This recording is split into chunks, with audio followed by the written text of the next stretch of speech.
नमस्कार मित्रांनो, सुस्वागतम. मुरंबा या मालिकेच्या आजच्या भागामध्ये अगदी मनपूर्वक मी तुमचं स्वागत करते. आजच्या या भागामध्ये आता जी रेस मात्र आरोहीला खेळायची असते, 3 पायाची जी शर्यत आहे पोत्यामध्ये पाय घालून, तर तेव्हा रमाला काही ही शर्यत खेळता येत नाही. आता आरोही तिला आग्रह करते. रमा म्हणते की आरोही, अगं मी कशी खेळणार आहे, कारण मी आज साडी नेसून आलेली आहे. त्यावरती आरोही लगेच म्हणते की अगं आई, मग रेवा मावशी आहे ना, आणि ती रेवाचा हात धरते आणि रेवाला म्हणते की प्लीज तू येशील ना माझ्याबरोबर रेस खेळण्यासाठी. त्यावरती रेवा म्हणते की अगं हे बघ आरोही, मी कसं येणार आहे बरं, तुझी आई तर इथेच आहे. त्यावरती आरोही तर ऐकायला तयार नसते. आरोही म्हणते की प्लीज प्लीज चल, तू माझ्यासोबत चल. तेव्हा आता रेवा रमाकडे पाहत असते. आरोही म्हणते की आई हे बघ, रेवा मावशी मात्र मला कधी हारून नाही देणार, बघतच राहा तू. त्यावरती मात्र आता रमा लगेच म्हणते की जा रेवा. त्यावरती रेवा तर लगेच तयार होते आणि रेवा लगेच आता रेस खेळायला आरोही बरोबर येते ग्राउंडवरती. त्यावरती रेवा मात्र आता आरोहीला कसं खेळायचं आहे त्याबद्दल समजावते. आणि आता ही लाईन समोरची दिसत आहे तर ती आपल्याला क्रॉस करायची आहे. तर त्यावरती आता लगेच मधू मॅडम म्हणतात की चला खेळायला तयार राहा. तेव्हा 1 2 3 4 स्टार्ट लगेच होते. तेव्हा असं म्हटल्यानंतर आता लगेच तेव्हा आता रेसला सुरुवात झालेली असते. आरोही आणि रेवा खूपच पुढे असतात. सगळेजण आरोही आरोही करत असतात. सगळेजण टाळ्या वाजवतात आणि आरोहीला चेरप करत असतात. रेवा मात्र आरोहीच्या गळ्यामध्ये हात घालून त्या पायामध्ये पोतं वगैरे घालून पुढे जात असते. आणि तेव्हा मात्र आता आरोही आणि रेवाच स्पर्धा जिंकलेल्या असतात. त्यानंतर आता मधू मॅडम आता अनाऊन्स करून सांगतात की ह्या खेळाच्या विजेते आहेत तर आरोही आणि रेवा. आरोही आणि रेवा खूपच खुश होतात आणि जोरजोराने आता टाळ्या एकमेकांना देतात. इतका आनंद मात्र त्यांना झालेला असतो. रमा सुद्धा खूप खुश होत टाळ्या वाजवत असते. त्यावरती आता रेवा ही आरोहीला म्हणते की जा आरोही, जा बरं तुझ्या आईकडे. तेव्हा आरोही धावतच आईकडे येत असते. तेव्हा रमा खुश होत तिला विचारते की खरंच तू किती छान खेळलेली आहे. तर तेव्हा आरोहीला जी काही ट्रॉफी मिळते तर आरोही हातामध्ये घेऊन येत असते. सगळेजण टाळ्या वाजवतात. रेवा मात्र आता आईकडे घेऊन जा असं तिला बोट करून खुणावते. तेव्हा आरोही रमाला ती ट्रॉफी दाखवते आणि म्हणते की हे बघ. तेव्हा रमा आता आरोहीला घट्ट असे मिठी मारते. त्यावरती रेवा मात्र आरोहीला म्हणते की हे बघ तू खुश आहे ना प्रिन्सेस. आता आरोही म्हणते की अगं हे बघ मावशी, तू जर आज यावेळेस इथे नसती तर ही ट्रॉफी मी जिंकलेच नसते. त्यावरती रेवा म्हणते की हे बघ तुझी ही मावशी मात्र कुठलाही गेम हारत नसते, तो मैदानातील असो किंवा आयुष्यातील असो. आणि रेवा आपला गाल पुढे करून तिला एक छान असा किस घ्यायला सांगते. आता ते गोड पापा मात्र आरोही तिचा छान घेते. रमा मात्र पाहतच असते आणि रमा सुद्धा आता आपला गाल पुढे करते तर आरोही तिचा सुद्धा छान असा गोड पापा घेते. रेवा मात्र आता रेवा आणि रमा आरोहीला घेऊन गाडीजवळ येतात. आता लगेच रेवा म्हणते की वा प्रिन्सेस, बघ ना अगं तुझी ट्रॉफी काय चमकतेस, तुला तर मानलंच पाहिजे कारण आज तू खरी चॅम्पियन होती. त्यावरती आता आरोही खुशत म्हणते की तू माझी मात्र सुपर वुमन मावशी, तुझ्यामुळे मात्र मी आज पळू शकले. त्यावरती आता रेवा म्हणते की याचं तर सेलिब्रेशन व्हायलाच हवं, कारण आज माझी जिगरी मैत्रीण जिंकलेली आहे, त्यामुळे तिला माझ्याकडून तर अशी मस्त ट्रीट तर मिळायलाच हवी. रमा म्हणते की त्याची काही गरज नाही, कारण खूप उशीर झालेला आहे, तिला भूक लागली असेल, मी तिला घरी घेऊन जाते आणि तिला तर अजून होमवर्क सुद्धा करायचा आहे, हो की नाही आरोही. तर आरोहीला रेवा सोबत जायचं असते आणि रमा आता आरोहीला म्हणते की चल आता ट्रीट वगैरे आहे ते नंतर बघूयात, चल बरं आरोही. तेव्हा रेवा लगेच म्हणते की रमा हे बघ प्लीज, अगं ऐक ना, सेलिब्रेशन मात्र पुढेही होत नसते आणि राहिला प्रश्न होमवर्कचा, कारण आज तिच्या चेहऱ्यावरचा जो आनंद आहे तर तोच तिचा अभ्यास आहे, काय म्हणते आरोही. तेव्हा आता आरोहीला तर रेवा सोबतच जायचं असतं म्हणून ती रमाला रिक्वेस्ट करते की आई प्लीज. त्यावरती आता आरोही ऐकायला तयारच नसते. ती म्हणते की काही झालं तरी आत्ताच मला रेवा मावशीच्या सोबत जायचं, तिने मला प्रॉमिस केलेला आहे तुझी आवडती आईस्क्रीम आणि तुझं आवडतं चॉकलेट घेऊन देईल म्हणून. तेव्हा रमा म्हणते की हे बघ आरोही, तू हट्ट करू नकोस, बाबा येतील की नाही आता, चल बरं लवकर. तेव्हा आता आरोही ऐकायला तयारच नसते. आरोही म्हणते की अगं हे बघ ना, रेवा मावशीने माझी किती मदत केलेली आहे, प्लीज मला जाऊन दे ना तिच्यासोबत, प्लीज प्लीज आई जाऊन दे. तेव्हा रेवा सुद्धा प्लीज असं म्हणते. रमा आता तयार होते आणि आता लगेच आरोही आणि रेवाला फारच आनंद होतो. रेवा लगेच रमाला म्हणते की हे बघ रमा, तू काही काळजी करू नकोस, सगळं काही ठीक होईल, मी तिला बाहेरचं काही खायला देणार नाही. त्यावरती आता आरोही तर आनंदाने उड्या मारायला सुरुवात करते आणि रमा म्हणते की हे बघ तिला गर्दीमध्ये घेऊन जाऊ नको. तेव्हा रेवा म्हणते की हो, मी तिला गर्दीत नाही नेणार, अगदी माझ्या मुलीसारखं जपेल. हवं तर मी तुला कॉल करेल, फोटोज पाठवेल, म्हणजे तुझी खात्री नक्की पटेल. तुझी मुलगी माझ्याबरोबर किती खुश आहे हे दाखवेल. आणि निघायचं का, तेव्हा आईला बाय कर. तेव्हा आता आरोही खुश होत आता रमाला बाय बाय करते आणि रेवा आता तिला खुश होत आता गाडीमध्ये बसवते आणि रमाला बाय करते. आणि आता त्या दोघेही गाडीमध्ये बसतात, रमाला बाय करतात. तेव्हा रमा सुद्धा त्यांना बाय करते. आता रमाला मात्र आता हे पटत नसतं. ती आपल्या मनाला विचारते की हे जे काही सुरू आहे ते माझ्या मनाला पटत नाही. असं वाटतं की रेवा मात्र माझ्या मुलीला लांब घेऊन चाललेली आहे. तर त्यानंतर मात्र आता इकडे पोलीस अक्षयला म्हणतात की हे बघा, तांबटकरला अंदाज नसेल, कारण आता आमचा तो काही शोध आहे तो अत्यंत मात्र शेवटपर्यंत गेलेला आहे. आणि त्यानंतर आता अक्षय विचारतो की पुढची स्टेप काय आहे, ते मात्र काय असेल. त्यावरती आता इन्स्पेक्टर साहेब म्हणतात की आपण त्याला रिॲक्ट करायला हवं. त्यानंतर आता इन्स्पेक्टर साहेब लगेच तांबटकरला फोन करतात. तेव्हा आता तांबटकर फोन उचलतो आणि बोला ना इन्स्पेक्टर साहेब, आज कसली आठवण काढली असं विचारतो.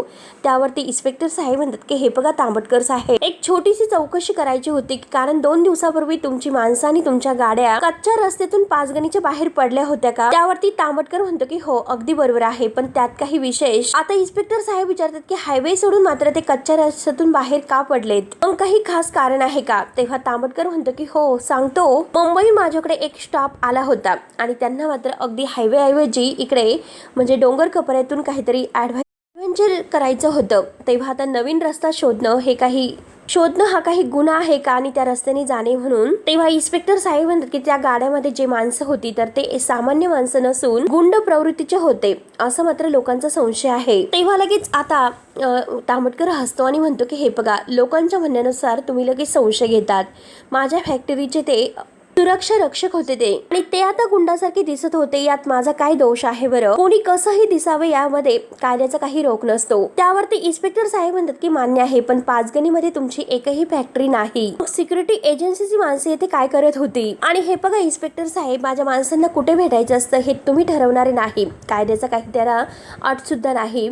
परंतु हे बघा तरी सुद्धा सांगतो, येथे पाचगणीत मी एक प्लॅन घेतलेला आहे आणि तो बघण्यासाठी मी त्यांना बोलावले होते. आणि हे बघा अजून सुद्धा तुमचा संशय जात नसेल तर उद्या सकाळीच मी त्यांना तुमच्या समोर हजर करतो. त्या अगोदर मात्र ही चौकशी कशासाठी सुरू आहे हे मला कळायलाच हवं. तेव्हा आता इन्स्पेक्टर साहेब म्हणतात की तसं काही नाही, परंतु डोंगराच्या वस्तीतील आता एका लहान मुलाचा अपघात झालेला होता आणि त्या दरम्यान मात्र तेथून ज्या गाड्या गेल्या होत्या तर त्यांची माहिती आम्ही घेत होतो आणि बाकी काही नाही. त्यावरती आता तांबटकर म्हणतो की हे बघा, बाय द वे इन्स्पेक्टर साहेब, जेव्हापासून मी पाचगणीमध्ये पाऊल टाकले तेव्हापासून तुमची चौकशी सुरू आहे आणि प्रत्येक वेळेस तुमचा संशय आणि अंदाज खोटा ठरतो. आणि हे बघा, मी कॉपरेट करतो म्हणून ठीक आहे, पण याचे परिणाम काय होऊ शकतात हे नव्याने मी तुम्हाला नाही सांगू शकत. अक्षय हे सर्व ऐकत असतो तर इन्स्पेक्टर साहेब म्हणतात की हे बघा सर, मी माझं रुटीन काम करतो आणि त्या सहकार्याबद्दल आभार आहे. आणि हे बघा इन्स्पेक्टर, पुन्हा फोन करताना मात्र विचार करा. त्यानंतर अक्षय म्हणतो की तांबटकर ऑलरेडी आता हुशार माणूस आहे, त्याच्याकडे सगळ्या प्रश्नांची उत्तरं तयार असतात. तेव्हा इन्स्पेक्टर साहेब म्हणतात की तो कितीही हुशार असला तरी सुद्धा पुढच्या वेळेस जी प्रश्न विचारली जातील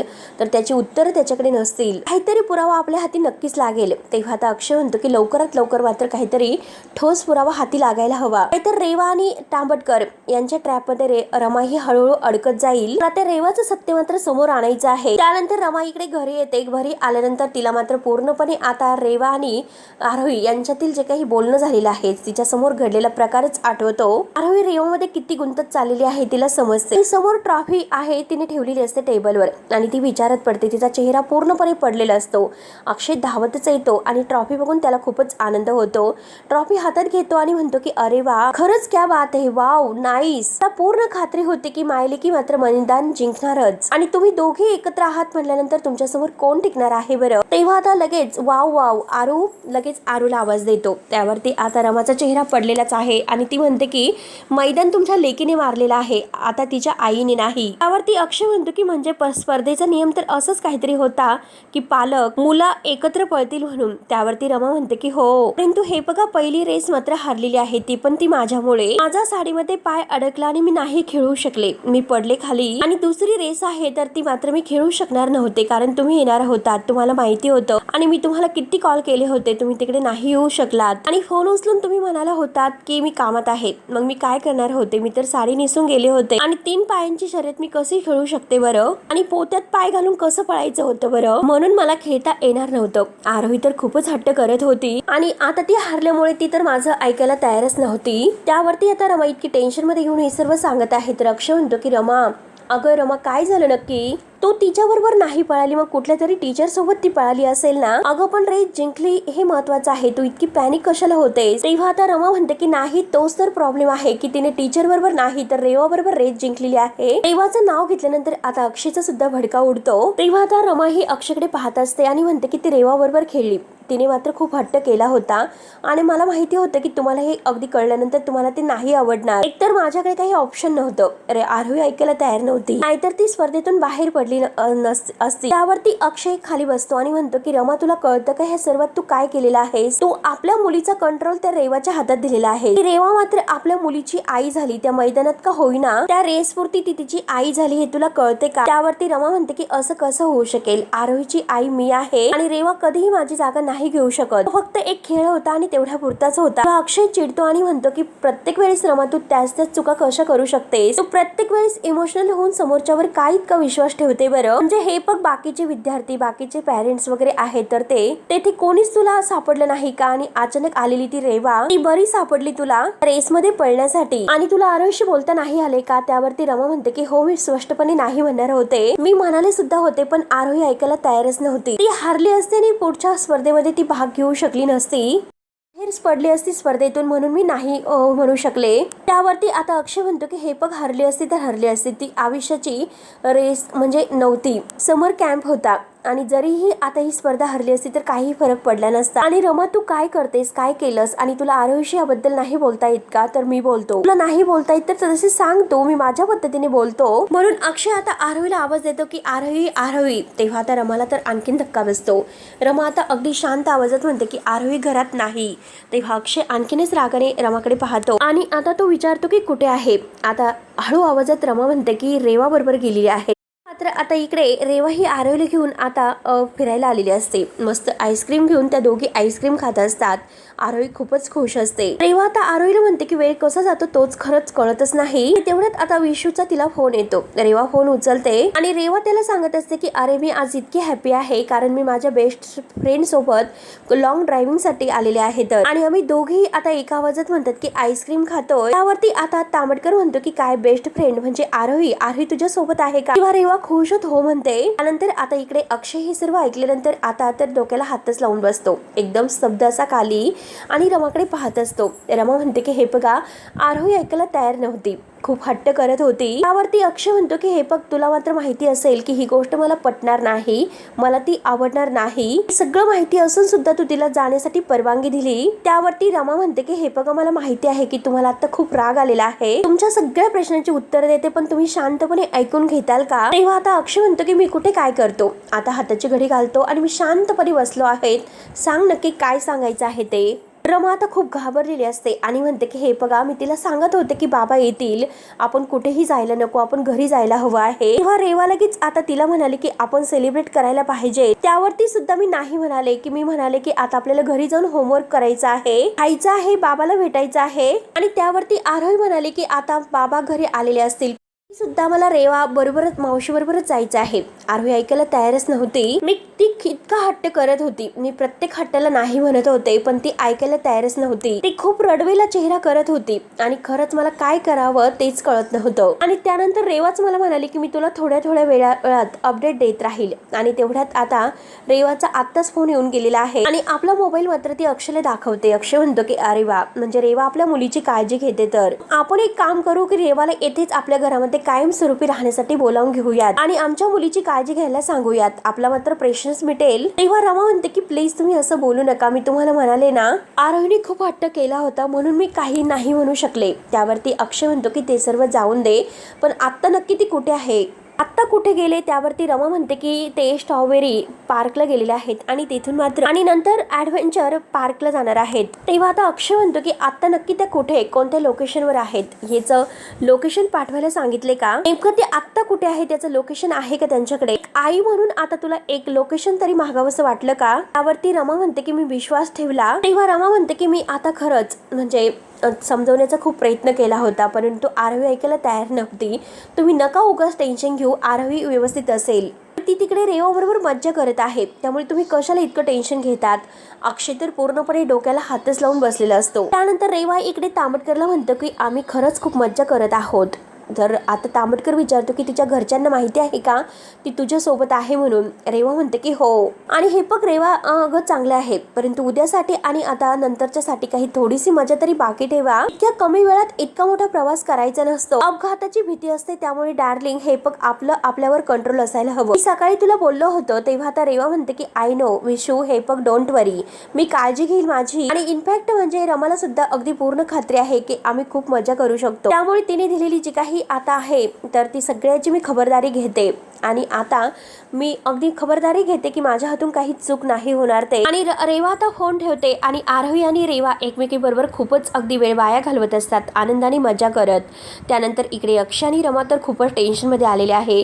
अक्षय आता खूपच रमावर ओरडतो की चुका चुका, कायम चुका करत असते. त्या रेवाने सुद्धा आजपर्यंत किती चुका केलेल्या आहेत. कुठल्या तरी मुलाच्या प्रेमात पडली, त्याने फसवलं म्हणून इकडे पळ काढला, आपण तिला आसरा दिला, घरामध्ये ठेवून घेतलं, त्यानंतर मला त्रास दिला, आपल्या संसारात मीठ कालवलं आणि त्या आभ्याला सुद्धा प्रेमात पाडलं, त्याच्याशी लग्न बरोबर करण्याचं नाटक केलं, त्याचं आयुष्य बर्बाद केलं आणि आता मात्र आपल्या मुलीला हाताशी धरून. तेव्हा आता अक्षय ठरवतो की इन्स्पेक्टर साहेबांना कळून त्यांचं लोकेशन कुठे आहे ते नक्की ट्रॅप केलं पाहिजे.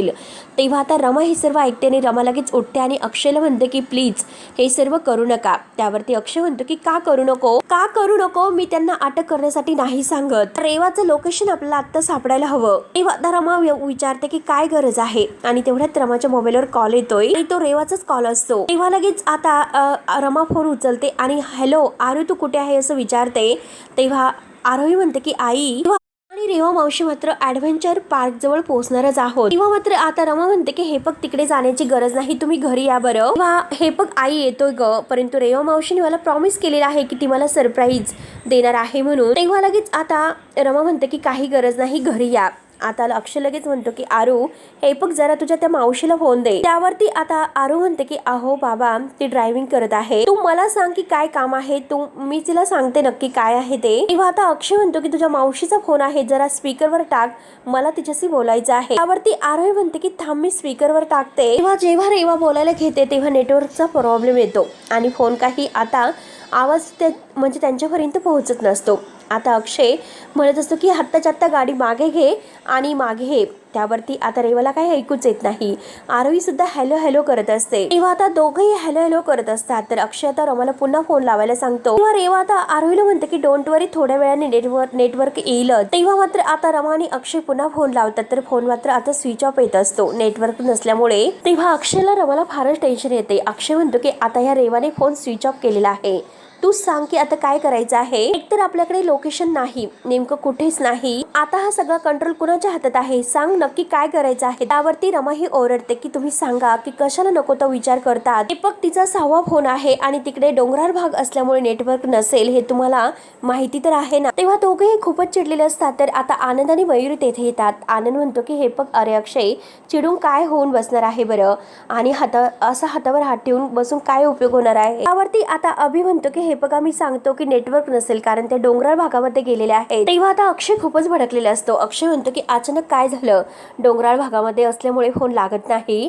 आत्ताच आमचा 2 सेकंदापूर्वी फोन झालेला होता आणि लगेच अचानक डोंगर मध्ये आले का नेटवर्क ब्लॉक करण्यासाठी. काही कसं बोलतो रे अभि, तिने मुद्दाम फोन स्विच ऑफ करून ठेवलेला आहे कारण तिला काही उत्तर द्यायचीच नाहीत. त्यावरती अक्षय इतका भडकलेला आहे. तर आनंद म्हणतो की प्लीज अक्षय शांत हो. अक्षयचा जीव पूर्णपणे कासावीस झालेला आहे आणि तो म्हणतो की आमची मुलगी तिच्या ताब्यात आहे, ती काय करणार आहे, कुठे नेणार आहे, काहीच माहिती नाही. तेव्हा आता रमा म्हणते की मगाशी ती फोनवर म्हणाली होती की ती ॲडव्हेंचर पार्कला जाणार आहे म्हणून. त्यावरती अक्षय ओरडूनच म्हणतो की हो म्हणाली होती, आणि फोन चालू असताना मात्र फोन स्विच ऑफ झालेला आहे. आणि त्यानंतर त्या कुठे गेल्या तुला माहिती आहे का, तुला खरंच माहिती आहे की त्या ॲडव्हेंचर पार्क मध्ये जाणार आहेत म्हणून. किती त्या रेवावर तू विश्वास ठेवशील, आणि रेवा कशी आहे तुला माहिती आहे. त्यावरती आता मयुरी अक्षयला म्हणते की हे बघ तू प्लीज शांत हो, रमाला दोष देऊन काही उपयोग नाही होणार, उगीच तुम्ही एकमेकावर असं ओरडू नका, त्रागा करून काय उपयोग होणार आहे, ही कृती करण्याची वेळ आहे, कळतं का तुला. त्यावरती अक्षय मात्र आता म्हणतो की मी ॲडव्हेंचर पार्कच्या दिशेला जातोय. इथे थांबून मात्र काही हाती नाही लागणार. तेव्हा आता आनंद म्हणतो की हे बघ, मी तुझ्या सोबत येतो, एकटं जाणं असं सुरक्षित नाही. त्यावरती आता अक्षय ओरडतो आणि म्हणतो की कशाला मात्र आता सगळ्यांनी एकाच दिशेला जायचं आहे. तेव्हा आणि आनंद आणि मयुरीला कुठे बघायचं आहे त्याबद्दल सांगतो आणि रमाला म्हणतो की तू चल माझ्या सोबत. अभि म्हणतो की ठीक आहे, मी घरी थांबतो, ते घरी आल्यानंतर मी तुम्हाला कळवतो. अक्षय म्हणतो की हो हो, तू घरीच थांब, कारण तू रेवाच्या मागावर येऊच नकोस, कारण तुला वाईट वाटेल. तू थांब घरीच, कारण तुझ्या मनाची जी आशा आहे ना ती फार छान आहे. ती आपल्या मुलीला मात्र सेफ घरी आणून सोडेल असं तुला वाटतं ना.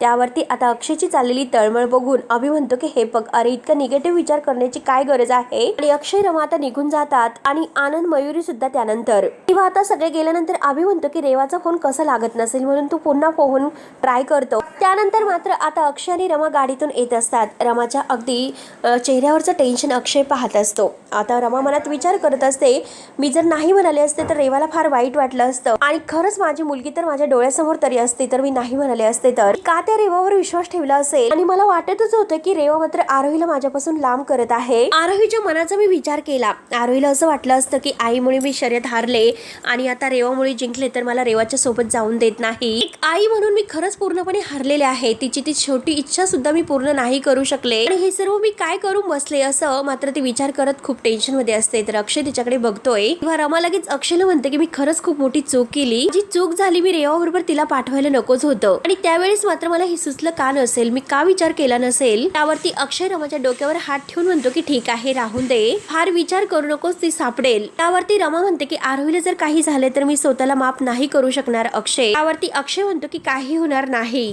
त्यानंतर आनंद आणि मयुरी सुद्धा आता बाईक स्कूटीवरून मात्र आता आरोहीला शोधत येतात रेवाकडे आणि आरोहीकडे आणि त्यांना शोधत असतात. तर रमा आणि अक्षय सुद्धा गाडीतूनच येत आहेत आणि गाडीतून येता येता रमा मात्र आता रेवाच्या मोबाईलवर कॉल करत असते, पण अजूनपर्यंत काही मोबाईलचा अगदी नेटवर्कच्या बाहेरच असतो, ते काही फोन लागत नसतो. आणि इकडे अभि सुद्धा ट्राय करत असतो. सगळेजण मात्र खूप टेन्शन मध्ये येतात. तेव्हा आता अभि विचार करतो की खरंच फोन स्विच ऑफ आहे की नक्की मुद्दाम केलेला आहे, नेटवर्क नसेल, काय असेल नक्की, कुठे गेले असतील. तो परत फोन लावतो. आता मी ताईला फोन करतो असे तो ठरवतो. त्यानंतर मयुरी आणि आनंद खूप शोधतात. परत मयुरी आनंद जवळ येते. आनंद तिला विचारतो की मयुरी दिसले का कुठे. मयुरी नाही म्हणते. मयुरी म्हणते की अरे अभिचा फोन आहे. तर लगेच फोन उचलते आणि हॅलो अभि असं म्हणते. अभि म्हणतो की कुठे सापडलेत का, त्या शोधलं का तुम्ही.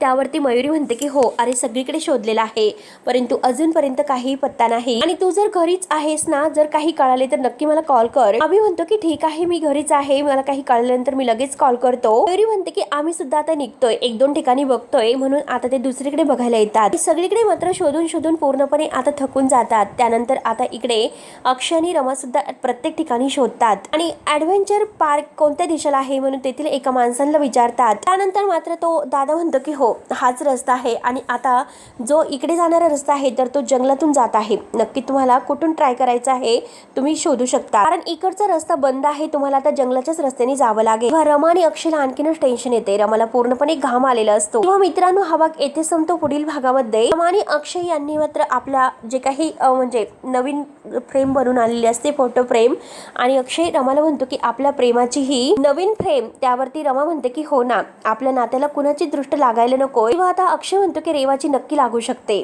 त्यानंतर आता रमा म्हणते की हे बघा, रेवा मात्र आरोहीकडे खूप वेगळ्या नजरेने पाहते, स्वतःची मुलगी असल्यासारखं तिचा सांभाळ करते. त्यानंतर अक्षय म्हणतो की हे बघ, सत्य पास्ट आणि आता जे काही आहे तर ते कधीही एकत्र नाही येऊ शकत. त्यावरती रमा म्हणते की माझी हीच आशा आहे की माझी ही आशा मात्र उदासीनतेमध्ये नाही बदलणार. आणि तेवढ्यात ती फोटो फ्रेम खाली पडते आणि फुटली जाते. रमा आणि अक्षयला खूपच मोठा धक्का बसतो. तेव्हा आता रेवाने इकडे मात्र आता तिचा सगळा डाव आखलेला होता. तिचं मातृत्व सगळं काही आहे ते सगळं एक प्रकारचा मोठा डाव होता. तुला आणि अक्षयला संपून मात्र पुन्हा त्याच तुरुंगामध्ये जाण्याची तयारी मी अगदी करून ठेवलेली आहे आणि त्यासाठीच मात्र मी बाहेर पडलेले आहे. माझ्या सुडाची भूक आहे तर ती तुमच्या रक्तानेच भागणार आहे. तर म्हणून रेवा आता अगदी तिचं जे काही खरं रूप आहे तर ते बाहेर काढते.